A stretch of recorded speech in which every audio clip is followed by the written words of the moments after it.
रागी है। मैं माध्यमिक वृत्ति विहीन शिक्षक संघ का प्रदेश का अध्यक्ष हूँ। और सर आज यहाँ प्रेस कॉन्फ्रेंस की क्या वजह है? आज जो प्रेस कॉन्फ्रेंस बुलाई गई है उसका मतलब यह है कि जनार्दन यादव वह इंटर कॉलेज के प्रबंधक हैं। उनके ऊपर पहली तारीख को किरीरापुर थाने में एक फर्जी मुकदमा जो है लिखा गया। पहले तो एक लड़की वहाँ परीक्षा देने आई थी, जो बगल के गांव में ही विद्यालय वो चलता है। वह प्रबंधक सबसे पहले दबाव बना रहे थे कि इस लड़की का नकल कराइए। उन्होंने मना कर दिया कि परीक्षा में हम किसी की कोई मदद नहीं कर सकते, इस समय कैमरा लगा हुआ है, अतिरिक्त केंद्र व्यवस्थापक विद्यालय में है, सिटी मजिस्ट्रेट एक मजिस्ट्रेट आकर के जो ना परीक्षा की निगरानी कर रहा है, हम किसी भी तरह की कोई अनुचित साधन से या किसी तरह से मदद नहीं कर सकते। हुआ यह कि पहली तारीख को परीक्षा थी, 7:30 बजे दिखाया जा रहा है कि 7:30 बजे के पहले उस विद्यालय के जो प्रबंधक हैं उस लड़की को लेके आ रहे हैं विद्यालय में। फिर विद्यालय के प्रबंधक से मिल करके और फिर बाहर निकल जा रहे हैं। वह लड़की जा करके विद्यालय के अंदर परीक्षा दे रही है। परीक्षा देने के बाद पहली तारीख को परीक्षा बीत गई। फिर इसके बाद 3 को पेपर दे रही है, 7 को पेपर दे रही है, 11 को पेपर दे रही है। और जब पेपर खत्म हो जाता है इसके बाद वह 16 तारीख को एकाएक वहाँ से कम 10-15 गाड़ी से कुछ गुंडे उस गाड़ी में भर करके आते हैं। और आने के बाद सबसे पहले एक चार्ज लगाते हैं थाने में कि जनार्दन यादव ने बलात्कार किया है और बलात्कार की मुकदमा लिखाई जाती है। जब बलात्कार की मुकदमा लिखाने के बाद वह जाते हैं सब स्कूल पर। जब वहाँ नहीं मिलते हैं, उनके भाई मिलते हैं, उनको मारते पीटते हैं। सब मारने पीटने के बाद फोर्स पहुँचती है, पहुँच करके थाने में लेकर के आती है। फिर जनार्दन यादव अपनी पत्नी को लेकर के इलाज कराने गए थे। जैसे उनको सूचना होती है सीधे वो मोटरसाइकिल से अपनी पत्नी को हॉस्पिटल में छोड़ करके और सीधे थाने में आते हैं किरीरापुर। और इसके बाद थाना अध्यक्ष जो है फर्जी काम कर रहा है, उसने अपने रिपोर्ट में यह दिया है कि जनार्दन यादव को जैसे सूचना मिलती है कि FIR दर्ज हो गया है तो वह भागने के लिए एक गुड्डू यादव का भट्ठा है, उसी भट्ठे पर छिपे हुए थे।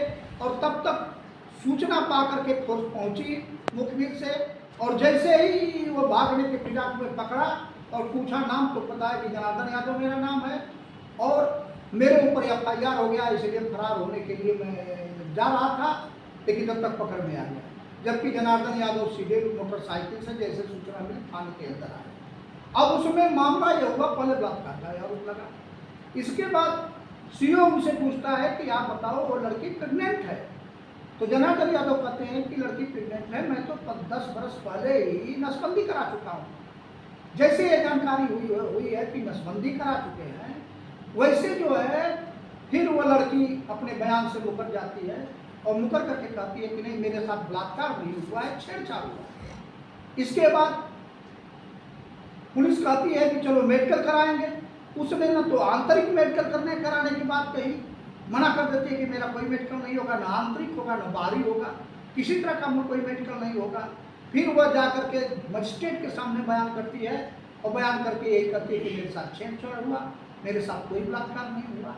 हमको इस मामले में पूरी तरह से यशो की भूमिका पूरी तरह से संदिग्ध लगी। क्या चाहते हैं? हम चाहते हैं कि इसकी उच्च स्तरीय जाँच कराई जाए। इसलिए जाँच कराई जाए कि जब तक किसी के ऊपर कोई आरोप लगा दे और पुलिस उसको उठा करके जेल भेज दे, जबकि लड़की ही बयान से अपने मुकर रही है, तो तत्काल जनार्दन यादव को जो जेल भेजा गया उससे यशो की भूमिका पूरी तरह से संदिग्ध लगती है। वह उन लोगों से मिला हुआ है। यह सच है कि लड़की जो जानकारी मिली, जनार्दन की पत्नी भी कह रही थी कि जो जानकारी हमको मिली वो लड़की कोई कागज लिए थी, वो कह रही थी कि नहीं मैं प्रेग्नेंट हूँ। लेकिन जैसे जानकारी हो गई कि जनार्दन यादव ने बताया तो अगर प्रेग्नेंट वो लड़की थी तो इसका मतलब है कि जो लोग FIR कराने आए थे या तो उन्हीं घरों से संलिप्त थी या जिनके घर से परीक्षा केंद्र पर आई थी, जिनके यहाँ आई थी, रह करके परीक्षा दी, यह कहीं ना कहीं से यह पूरा प्रकरण संदिग्ध है और जनार्दन यादव को फंसाने के लिए यह षड्यंत्र किया गया है। और मैं उच्च अधिकारियों से, जिले के पुलिस अधीक्षक से, उनकी पत्नी ने भी पुलिस अधीक्षक को प्रार्थना पत्र दिया है कि मेरे पति निर्दोष हैं, यह षड्यंत्र के तहत फंसाया गया है, मेरा भरोसा पुलिस पर नहीं है, इसकी उच्च स्तरीय जांच कराई जाए। लेकिन अभी तक पुलिस उच्च स्तरीय जांच कराने से पूरी तौर से भाग रही है।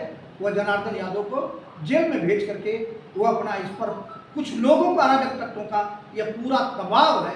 और यह इसी तरह से घटना होती रही तो कोई विद्यालय है, विद्यालय में बच्चों की फीस जमा बकाया रह जाती है। हमने कानपुर में कई जगह देखा है, फीस बकाया है और प्रिंसिपल कह रहे हैं कि फीस जमा करो, वह फीस जमा नहीं कर रही है।